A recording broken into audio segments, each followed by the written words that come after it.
Sa loob ng isang taong ko ng pag-YouTube automation, napakarami kong goals na na-achieve. Alam mo yung parang isang panaginip na hindi ko pinoproblema yung pera, literal. Pero hindi to sa pagmamayabang dahil ito talaga yung nararamdaman ko simula nung nag-YouTube automation ako. Marami nag-aakala na viral lang daw yung video ko, sinerte lang ako. Pero ang hindi nila alam, napakarami kong challenges na pinagdaanan sa pagiging content creator. Nandito yung todo effort mo mag-edit pero zero views. Pagka nagka-views naman, biglang may violation na matatanggap galing kay YouTube. Napakahirap din maging isang content creator lalong-lalo na sa YouTube na madaming bawal. Marami akong failure na pinagdaanan pero ginamit ko yung apoy sa nagliliyab kong determinasyon na nagresulta sa paglawak ng kaalaman ko sa content creation at nag-umpisa na akong kumita. Pakiramdam ko malaya na ako dahil una, wala na akong 9 to 5 job na pumipigil sa akin sa mga gusto kong gawin sa araw-araw. Pangalawa, nakakasama ko lalo ang aking pamilya dahil ang YouTube automation ay hindi ko makain ng oras. Nagagawa ko ito kahit saan man ako pumunta at wala na ako boss na sinusunod. Nagumpisa lang ang lahat dahil sa isang inspirasyon ko na mag-share ng mga cute funny videos ng aking mga pusa online. At kaya naman gumawa ako ng full step-by-step YTA guide para naman makatulong sa iba. Kung gusto mong matuto ng YouTube automation at mamonetize kagaya nila, pumunta ka lang sa link in bio or i-DM mo ako sa Facebook app ko. Malay mo, ito rin ang maging turning point ng buhay mo. Pero hindi mo yan malalaman, Lodi, hanggat hindi mo sinusubukan.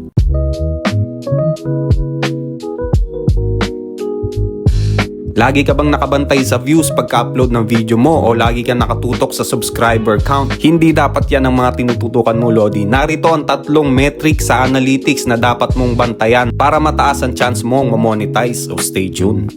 Okay, ang unang stats na dapat mong tutukan sa analytics ay eto. Dito mo malalaman kung anong oras active yung mga viewers mo. Kapag wala ka pa nito, antayin mo lang mga 2 weeks. So sa bakanting area na to, dito sila mga tulog. Dito naman sa highlighted area, dito sila active. Kaya alam mo na kung anong oras mag-upload. Pangalawa, dun sa video mo may individual analytics. Pindutin mo yan at makikita mo dito yung state to watch. Dapat yan 80% pataas. At dito naman sa retention, dapat 50% pataas yan sa 30 seconds. Otherwise, palitan mo yung CTA mo. Pangatlong metric na dapat mong tutukan, pumunta ka dito sa audience at scroll down. Ito, top geographies mo, dapat yan United States or United Kingdom. Meron akong video kung paano pataasin ng US-based audience. Panoorin nyo na lang sa reels ko. Importante yan para mataas ang revenue.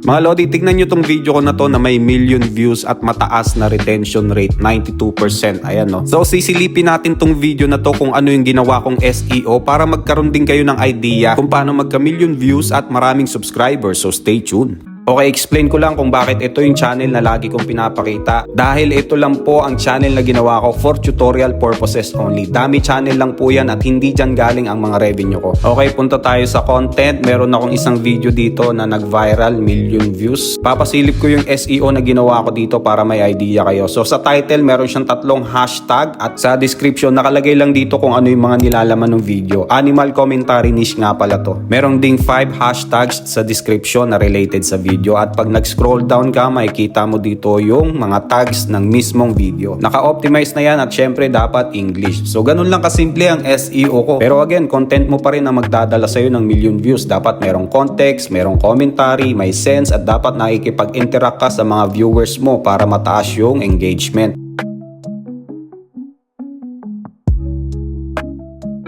Paano gawin ang photo with a celebrity using AI? Ito yung madalas mong makikita sa social media na sobrang trending. Maraming gumagawa nito. Sa video ito, ituturo ko sa inyo kung paano gawin yan using Gemini AI dahil pampataas yan ng engagement. Una, pumunta ka sa website na to, gemini.google.com. Pwede rin to sa cellphone. Ito dapat ang makikita mo, Ask Gemini. Meron dyang tools, pipindutin mo yan at piliin mo itong Create Images. Itong may banana icon. Pindutin mo yung plus sign at i-upload mo dito yung 2 photo. Yung picture mo tsaka yung picture ng celebrity na gusto mong makasama sa gagawin mong AI generated image. Pag na-upload mo na, i-paste mo tong prompt na to. Ilalagay ko na lang sa comment section para makopy mo. Paki-like mo na rin yung prompt, Lodi, and then i-hit mo tong submit. Then ang gagawin mo lang, mag-aantay ka lang ng mga 2 to 3 minutes hanggang ma-generate ang iyong AI generated photo. At ito na nga ang resulta. O diba, nakasama ko na si Taylor Swift. Libre nga pala ang app na to, so wala kang babayaran. Pwede mo na itong i-post sa iyong social media, pampataas ng engagement.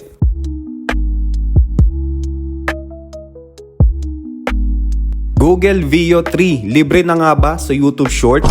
Yan mismo ang announcement na nakalagay sa bagong video na nilabas ng Google. Alam naman natin na AI ang malakas sa views ngayon at malakas din kumita ng revenue sa YouTube. Kaya papaliwanag ko sa inyo, so stay tuned. Gusto mo bang kumita sa YouTube gamit ang iyong cellphone, tablet, or PC at mapabilang sa kanila na na-monetize na? I-message mo lang ako sa aking FB or i-click mo yung link na to for full details. So according sa legit account ng Google, sa mga hindi nakakaalam, Google din ang may-ari sa YouTube. So nakalagay dito, Veo 3 is coming free for everyone. Ito yung nilabas nila na pwede na ang Google Veo 3 sa YouTube Shorts. Pero as of now, free lang ito sa certain countries like US, UK, Canada, Australia, New Zealand. Hindi pa natin alam kung kailan magiging libre yan dito sa Pilipinas. Hopefully, no, maging libre to sa atin kasi makakatulong to sa mga aspiring content creators. Now, pag pumunta ka sa dashboard ng Flow, kung saan ka gagawa ng Veo 3 videos, may option na dito ng 9:16 ratio. Ito yung mga naka-portrait mode para sa mga YouTube Shorts at Reels. Ito yung itsura niya kapag ka nag-generate ka. At since si Google ang may-ari kay YouTube, syempre, namo-monetize yung mga videos from Veo 3. Meron din akong tutorial kung paano gumamit ng Veo 3. Panoorin nyo na lang sa mga Reels ko, mga Lodi.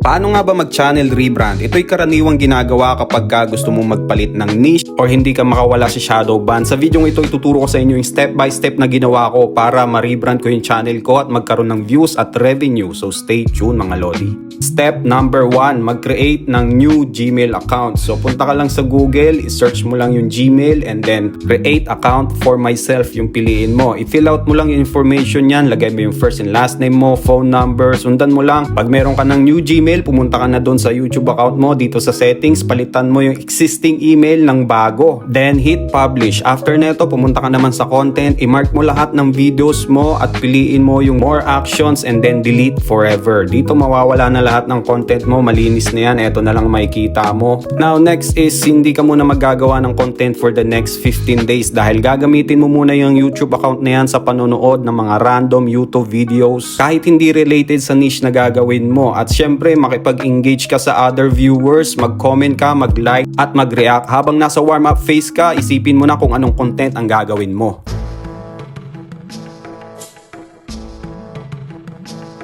Alright, so may nagtatanong dito, Coach, paano mag-expand ng video? So yung tinutukoy niya yung mga crop videos na ganito na bitin sa YouTube Shorts, ano? Sa video ito, ituturo ko sa inyo kung paano i-expand yan dahil pag magandang quality ng video mo, maganda rin ang numbers, so stay tuned. Okay, let's say nag-edit ka ng YouTube Shorts tapos yung ibang video source mo ay bitin, hindi 9:16 yung ratio kagaya nito. Karamihan, zino-zoom in lang yan, parang ganito, hindi na nag-effort, kaya ang pangit ng kinakalabasan, yung ibang part ng video hindi kita. So may dalawang option ako ituturo sa'yo para ma-expand yan. Option number 1, i-duplicate mo yung video, i-overlay mo yung duplicated video at ipantay mo siya sa original video kagaya nito. Ayan, follow mo na lang. And then tap mo yung video sa taas, i-zoom in mo siya parang ganito. Lagyan mo ng effects yung na-zoom in na video, piliin mo yung blur. Ito. So ito ang resulta, mas maganda tignan kasi buo pa rin yung screen, di ba? Option number 2, hanapin mo yung AI expand, pindutin mo yan at piliin mo yung 9:16 ratio at hit mo yung generate. Mas mabilis at mas maganda ang resulta nito pero minsan kasi kailangan ng credits kaya meron kang dalawang option, Lodi, ikaw na bahala. Daily uploads tayo dito, mga Lodi, kaya huwag kakalimutan mag-follow, like, and share. Kung gusto mo naman matuto ng YouTube automation at ma-monetize kagaya nila, pumunta ka lang sa Facebook app ko, link in bio or i-DM mo ako, Lodi.